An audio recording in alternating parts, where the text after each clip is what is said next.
16 water अ precious resource. Chapter 16 में क्या है? वाटर है, जो कि एक बहुत ही इम्पोर्टेंट रिसोर्स है। जल है तो कल है। If you have water you can think of the future. अगर आपके पास वाटर है, पानी है, तो आपको फ्यूचर के बारे में भी सोचना पड़ेगा। You are perhaps aware that 22 March is celebrated as the World Water Day. 22 मार्च को वाटर डे सेलिब्रेट किया जाता है। A school celebrated Water Day and invited posters from the children of your age group. Some of the posters presented on that day are shown in figure 16.1. हर साल हमारी country में water day celebrate किया जाता है 22 मार्च को, ठीक है। इसके साथ साथ ये स्कूलों में भी सेलिब्रेट किया जाता है और बच्चे क्या करते हैं, डिफरेंट टाइप के पोस्टर्स बनाते हैं। Look figure 16.1। इस टाइप के पोस्टर्स बनाए जाते हैं जिसमें वाटर को सेव करने के थॉट्स मेंशन किए जाते हैं, ठीक है। नेक्स्ट आता है हमारा how much water is available. अब आपने देखना है कि कितना वाटर हमारा जो प्लैनेट है उस पर अवेलेबल है। उससे पहले आप देखो, एक ब्लू सा बॉक्स दे रखा है।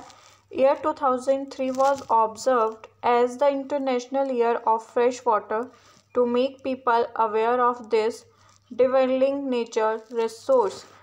2003 में international year of fresh water observe किया गया था। उसमें जो फ्रेश वाटर हमारे प्लैनेट पे अवेलेबल है उसके बारे में लोगों को अवेयर किया गया था।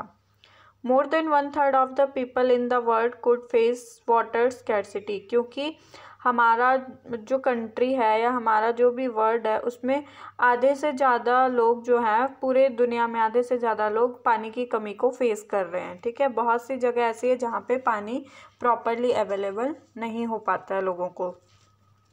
Before we discuss why water is getting scarce, we must know how much water is available for use on our planet. देखो अब कितना इससे पहले कि हम देखें कि जो वाटर है वो क्यों हमें मतलब कि परेशान कर सकता है वाटर की कमी को, उससे पहले हमें ये देखना है कि कितना वाटर हमारी अर्थ पर है, हमारे प्लैनेट पर है। How much water is available? Look at the picture of the earth taken from space. Why does it appear blue? Surely you can guess. Look at figure 16.4. Earth appears blue from space. ये अर्थ की picture है जो space से ली गई है। कैसी दिख रही है ये? ब्लू कलर की। क्यों दिखती है आपको पता होगा। You are aware that about 71% of the earth surface is covered with water. क्यों दिखती है? क्योंकि हमारी अर्थ सरफेस का 71% पार्ट वाटर से कवर है। Almost all the water on the earth is contained in the seas and ocean, river, lake, ice caps as ground water and in the atmosphere. ये जो 71% वाटर है ये कहाँ कहाँ पे प्रेजेंट है? रिवर्स में है, लेक्स में है, ग्राउंड वाटर की फॉर्म में है एंड आइस कैप्स की फॉर्म में है, जो ग्लेशियर्स वगैरह हैं माउंटेन्स रीजन पे, इन सब की फॉर्म में ये 71% वाटर हमारे प्लैनेट पर प्रेजेंट है।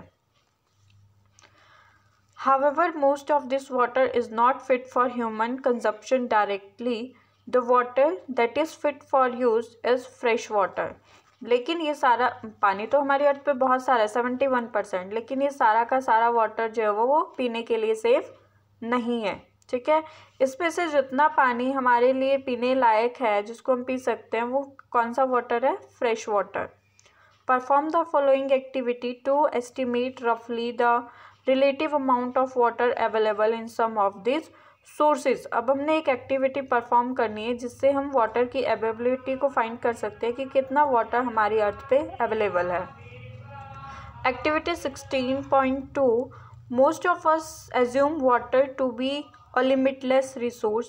From this activity, can you appreciate the actual amount of water available of human use? Does the finding you discuss this is in your class. अब देखो इसके जब हम वाटर की अवेलेबिलिटी जो कि फ्रेश वाटर है हमारे मतलब जितना हम यूज़ कर सकते हैं उसकी क्वांटिटी को मेज़र करना है। स्टेप्स है इसमें। First step, take a medium size bucket and fill it up with water. It contains about 20 litre of water. आपने क्या करना है, पहले स्टेप में एक बकेट लेनी है, बाल्टी लेनी है. ये बाल्टी आपकी 20 लीटर तक की होनी चाहिए. ठीक है, उसमें आपने क्या करना है, पानी भरना है 20 litre water. Take a teaspoon of about 5 millilitre capacity and transfer 100 spoons of water from the bucket to a small container like a bath mug. उसके बाद आपने क्या करना है, एक मग लेना है और उसमें जो बकेट में आपने पानी भरा था फर्स्ट स्टेप में, उस बकेट से 100 स्पून्स आपने निकालने हैं. 5 ml का स्पून लेना है और वो 100 स्पून्स आपने पानी के निकाल कर उस मग में डाल देना है. From the bath mug transfer 30 spoons of water to a glass tumbler. उसके बाद आपने क्या करना है, मग में से 30 स्पून्स वाटर के ग्लास टम्बलर में, एक छोटे से ग्लास में आपने ट्रांसफ़र कर देना है. Finally take out of quarter 1/4 spoonful of water from the mug. उसके बाद आपने क्या करना है, जितना पानी मग में बचा है उसमें से आपने एक आधा स्पून पानी निकाल लेना है. ठीक है, पहले आपने क्या करना है, एक 20 लीटर की बकेट को भरना है. उसके बाद उस 20 लीटर की बकेट में से आपने 100 स्पून वाटर को निकाल के मग में डालना है. उसके बाद आपने उस मग से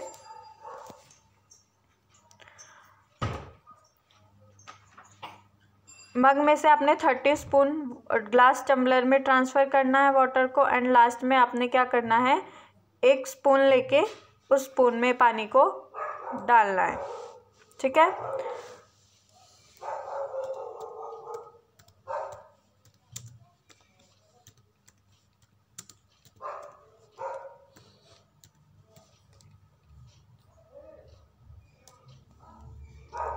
नेक्स्ट आपने अब इसका रिमार्क देखना है कि इसका रिमार्क क्या है. Assume that this water represent all the water present on the earth. First जो आपने स्टेप किया था जिसमें आपने बकेट में वाटर को फिल किया था, तो उसके बाद उस बकेट को आपने क्या एज्यूम करना है कि जो ये बकेट का वाटर है ये वो सारा वाटर है जो हमारी अर्थ पर अवेलेबल है. नेक्स्ट आपने क्या किया था, मग में वाटर डाला था 100 spoon. This represent the total fresh water the earth. ये जो मग का वाटर है ये क्या रिप्रेजेंट कर रहा है, जितना हमारी अर्थ पे फ्रेश वाटर है जिसको हम पी सकते हैं. नेक्स्ट थर्ड टम्बलर वाला मेथड है जिसमें आपने टम्बलर में 30 स्पून वाटर डाला है. This give a measure of usable water present as ground water.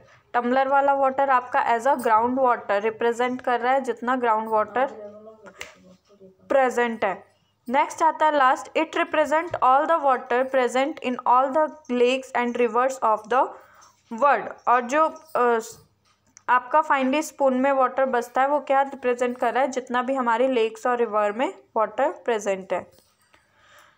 The water left in the bucket represent the saline water present in the seas, ocean and partially as groundwater.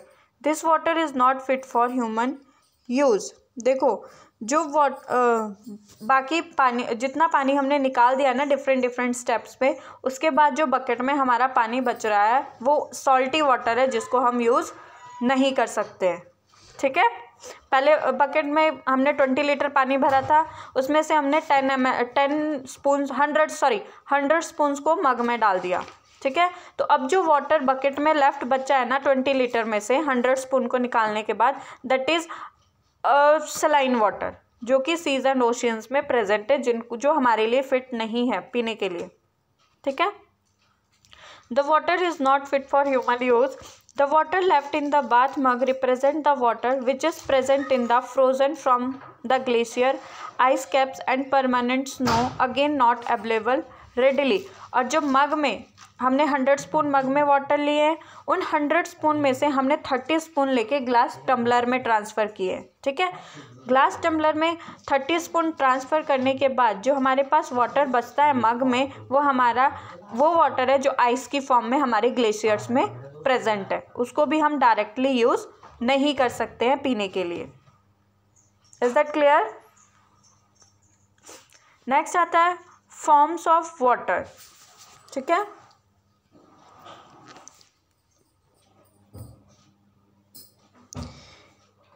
You know that water on the earth has been maintained for million years by various process which make the water cycle. Water को वापस जब back अर्थ पे आता है तो वो water cycle की वजह से आता है ना। जब सीज और ओशियन का पानी या फिर जो भी पानी हमारी लैंड सरफेस पे जब वो इवेपोरेट होगा तो वो वेपर्स की फॉर्म में कन्वर्ट हो जाएगा, है ना। वेपर्स की फॉर्म में कन्वर्ट होके जैसे जैसे ऊपर हाइट तक जाता रहेगा वो कंडेंस्ड हो जाएगा, और जब वो बिल्कुल ही वेपर्स हल्के हो जाएंगे तो वो एयर में फ्लोट करेंगे, क्लाउड फॉर्मेशन होगी। उसके बाद जब वो बहुत ज़्यादा वाटर ड्रॉपलेट्स हैवी हो जाएंगी एटमॉस्फेयर में तो वो एज अ रेन वापस से हमारी अर्थ पे आ जाएगी। यही सर्कुलर प्रोसेस कंटिन्यूअसली वर्क करती रहती है, that is called water cycle.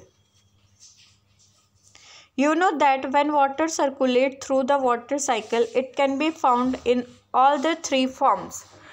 Water cycle जब वर्क करती है तो जो वाटर होता है वो थ्री फॉर्म्स में होता है हमेशा, solid, liquid and gas. At any given time somewhere on the earth, the solid form snow and ice is present as ice cap at the poles of the earth. Solid form कौन सी होती है water की? Ice, ठीक है, snow, जो कि हमारी glaciers पे प्रेजेंट है। Snow covered mountains and glacier, liquid water is present in ocean, lake, river and uneven ground. और जो वाटर की लिक्विड फॉर्म है वो कहाँ पे प्रेजेंट है? रिवर्स में, लेक में, यानी और ग्राउंड वाटर की फॉर्म में। नेक्स्ट आता है हमारा gaseous form of water. The gaseous form is the water vapour present in the air around us. और गैसियस फॉर्म कहाँ है? हमारे एटमॉस्फेयर में प्रेजेंट है in the form of water vapours. The continuous cycling of water among its three forms keep the total amount of water on the earth constant even when the whole world is using it. Does it give you any relief? तो इससे हमें क्या पता चलता है कि जो ये तीनों फॉर्म्स है वाटर की, ये सर्कुलर मोशन में फॉर्म करती रहती है और वापस से वाटर जो है आता रहता है हमारी अर्थ पे। तो इससे हमें थोड़ा सा रिलीफ मिलता है कि अगर हम वाटर को थोड़ा ढंग से यूज़ करें तो वो कभी भी ख़त्म ना होने वाली रिसोर्स है। नेक्स्ट आता है हमारा ground water.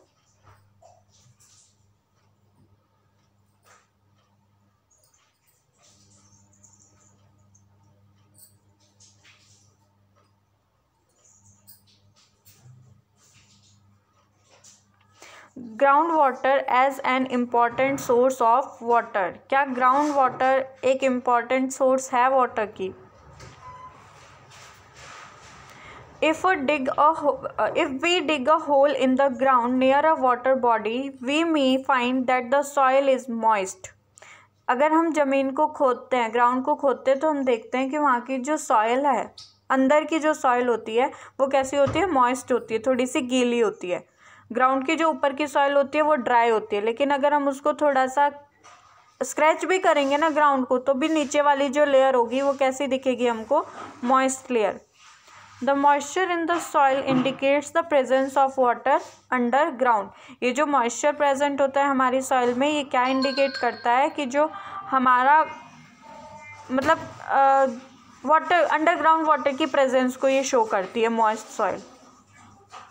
If we dig deeper and deeper, we would reach a level where all the space between particles of soil and gap between rock are filled with water. और अगर हम उसको बहुत ज़्यादा गहराई में खोदना शुरू करेंगे तो हमें क्या दिखेगा कि क्या बोलते हैं, जो वाटर है वो हर एक मतलब सॉइल के पार्टिकल में और रॉक्स के पार्टिकल में प्रेजेंट है, रॉक्स में जो क्रैक्स प्रेजेंट है। The upper level of this layer is called the water table. और जो ग्राउंड वाटर है हमारा, उसके ऊपर की जो लेयर है वाटर की, that is called water table. The water table varies from place to place and it may even change at given place. ये जो वाटर टेबल है हमारा, ये प्लेस टू प्लेस चेंज होता रहता है। ठीक है, आज के लिए इतना ही, बाकी हम नेक्स्ट क्लास में डिस्कस करेंगे।